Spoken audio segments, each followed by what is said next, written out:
Hey YouTube, it's me, Pop Culture Hero, and back here behind these Xbox 360 games.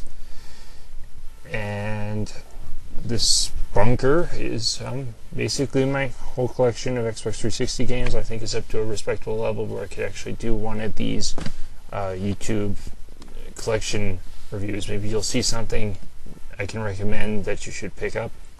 Let's get started. This is Ridge Racer 6 for the Xbox 360. Yes, these are all Xbox 360 games. So Ridge Racer 6 from Namco. It's good drift racer, kind of like Sega's Outrun, except you get Galaga and Pac-Man references. Very cheap, very common. Maybe you'd like that if you like arcade racing. Along here's Sega Rally Revo. Not really an arcade racer. This one's more simulation oriented. One of the better and lesser known racers on the 360, really. This is rally racing, so it is a little unforgiving, but it is a very pretty game. PGR4, yeah, it's Project Gotham Racing 4. Pretty much the Kudo system and all that Metropolis Street Racer stuff from the Sega Dreamcast, you may remember. Very solid game. Good racing experience overall. This is Phantasy Star Universe, an RPG. I don't usually play RPGs, only occasionally, but anyway, the Phantasy Star stuff. You know, I'm a fan of Phantasy Star, Shining Force, all the classic Sega RPGs. So yeah, I had to pick this up. It has its moments. It's not the best RPG, but you may find that there are moments in it that remind you of... Here's Wartech, another game. This one is actually sealed. I haven't actually played it, but I've heard it's good. Got it sealed for less than $5 off of eBay, and yeah, pretty good. It goes for about $5 at GameStop anyway, so that was a good purchase for me. It's sort of a fighting game with giant robots, and it's also a shooter of sort of a 2D shooter of sorts.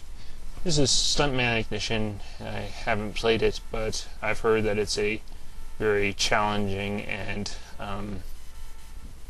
exciting driving game. Not a racing game, but stunt driving challenging game nonetheless. Here is Command & Conquer 3 Kane's Wrath. I played a bit of it. It's it's a Command & Conquer game. Probably one of the best strategy franchises you can, in my opinion, that you can pick up. I've never been a fan of the FMV movies as much as some people have been. I know they've been really stepping it up with the more recent Command & Conquer 3 games. But yeah, I like the new visual style, since I haven't really played Command & Conquer that much since the old Command & Conquer 2 games. So this is Project Sylphide. I'm not sure if it's related to the gem of a game that Sylphide was on the Sega CD, but it's a sort of spaceship simulation shooter with one of those epic anime storylines. Uses every button on the controller is mainly what it's known for. So it can be a bit intense. Threw a little off the rails. I liked it. I honestly did. It's a little bit cheesy, but you do get a robust roller coaster strategy game with lots of fun mini games. And there's one mini game in here I particularly find brilliant that kind of looks like Advanced Wars, but it's a tank blasting game. Yeah, there are tons of mini games in here, and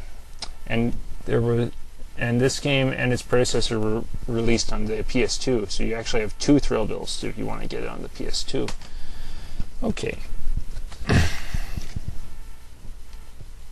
Resident Evil 5, I don't really like it, but other people do, and I didn't pay that much for it.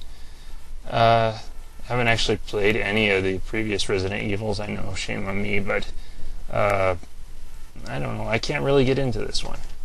PGR3, I barely knew I had this one. Haven't played it, but PGR4 and PGR1 and 2 I have played, so maybe eventually I'll get around to it. It's haven't heard anything negative about it. Here's Earth Defense Force 2017. Pretty good, especially if you have two-player co-op. It's fantastic. I do think that the only problem with this game is that it's a bit cruel, and you can feel like the artificial intelligence is playing mind games when it's really just cruddy programming. Things are really unbalanced in this game. Huge balance issues in terms of what weapons you have and what enemies you are fighting. Often you have to crank up the difficulty and fight impossible missions just to get a weapon that'll help you get through the easier missions. Is Dark Messiah Made Magic? Haven't opened it, but I have heard things about it being a good, straightforward dungeon crawler in first person. Quake 4, played it. It's not nearly as good as Quake 2, but Quake 2 is a legendary game, and this is an average game at best. It's done by Raven Software, so it's game by ID and I believe developed by Raven Software.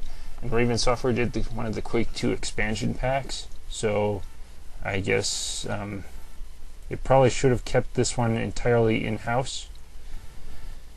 It goes fairly cheap, and